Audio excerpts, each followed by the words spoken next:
You saw that cut? It was pretty much perfectly devastating. So we've drawn it from the scabbard. Perhaps I'm needing to execute my opponent, or I have opened up a lane where I can make a devastating attack. We'll want to make that attack as powerful as possible.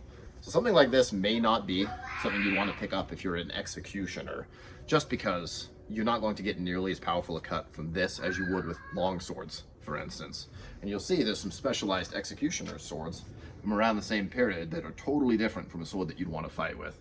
So this sword is probably not going to be the best for something like that. But how would this perform if I'm able to make those attacks? If I see an opening really quick and I can snipe it in. You saw that cut? It was pretty much perfectly devastating. A bottle is not an analog for a person, but you can see we got a nice straight, well, not straight, straight-ish cut on that bottle, and just a one-handed strike from the bastard sword. So imagine how much more power we'll have if we use two hands.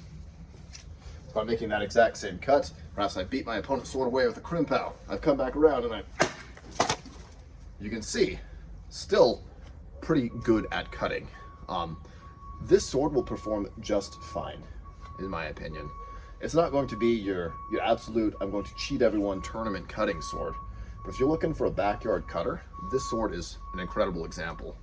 So that might have been one of the reasons that people chose to use bastard swords over things like long swords, is because it's pretty much equivalent in power. So fighting with something like a bastard sword, I believe, is what most of the manuals are teaching us to do anyways. Especially if you look at Fiore, he has a ton of different techniques that almost insinuate that he is using a sword that can be used in one or two hands.